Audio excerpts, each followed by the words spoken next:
Students आज LLB part 3 और 4 के important leading case Syed Zafar Ali Shah versus general Pervez Musharraf को डिस्कस करेंगे शॉर्ट वीडियो में। ये थोड़ा लेंथी है लेकिन शॉर्ट वीडियो में मैं आपको इतना गाइड कर सकता हूँ कि इसमें आपने लिखना क्या क्या और किस तरीके से अटैम्प्ट करना है। ओके, स्लाइड्स पे इस पर बहुत जल्द मैं प्रोवाइड कर दूँगा। लेकिन फिलहाल इस वीडियो में देखते हैं इसको अपना अटैम्प्ट किस तरह करना है। ठीक है, इंट्रोडक्शन लिखना है इसका, एक्शन जुडिशरी के बारे में बताना है, फिर बताना है कि this case is important case in history of Pakistan, क्योंकि इसमें legality of general Pervez Musharraf को जो मिलिट्री टेक ओवर उन्होंने किया था अक्टूबर 12, 1999 को, उसको लीगल करा दिया गया था।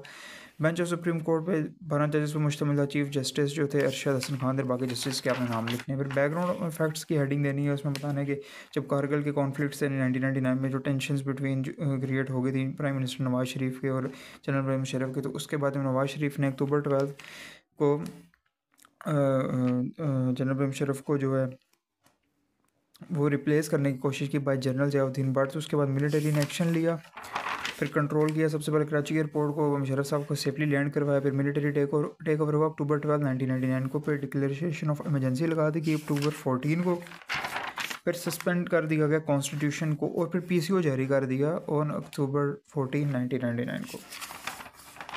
उसके बाद tensions create between military rule and judiciary. फिर इसी तरह हेडिंग दे के सब हेडिंग्स को एक्सप्लेन करना है उसके, क्योंकि बैकग्राउंड वही चला था कि जब मिलिट्री टेक ओवर हुआ उसके बाद न्यू ओथ पॉलिसी भी उन्होंने जारी कर दी कि जो जजेस नया हलफ उठाएंगे। लेकिन उससे पहले नवाज शरीफ ने उनके गवर्नमेंट ने जनवरी 31, 2000 को उनके खिलाफ केस दायर कर दिया और जनवरी 26, 2000 को उन्होंने नया ओथ PCO जारी कर दिया। फिर सम जजेस ने रिजेक्ट किया, जिन्होंने रिजेक्ट किया उनको डिसमिस कर दिया फ्रॉम द ऑफिस में, लेकिन अल्टीमेटली बाकी जजेस ने उनको एक्सेप्ट किया और अरशद हसन खान जो अपॉइंट किए थे चीफ जस्टिस उसी को सुप्रीम कोर्ट के। फिर ट्रायल ऑफ नवाज शरीफ, जब नवाज शरीफ पे हाई चेकिंग का केस है PIA की फ़्लाइट का, तो अक्टूबर 12, 1999 को, तो उनको सज़ा भी हो गई थी कि लाइफ इम्प्रिजनमेंट की, लेकिन दिसंबर 11, 2000 को वो सऊदी अरब अपनी फैमिली के साथ शिफ्ट हो गए थे। फिर सुप्रीम कोर्ट के जो मिलिट्री टेक ओवर की रिट पिटिशन गई थी, सैयद ज़फ़र अली शाह ने बोला कि मिलिट्री टेक ओवर जो है उन्होंने गलत लगाया और वो आर्टिकल 184(3) और कॉन्स्टिट्यूशन 1973 के इसके कॉन्स्टिट्यूशन के खिलाफ अगेंस्ट है।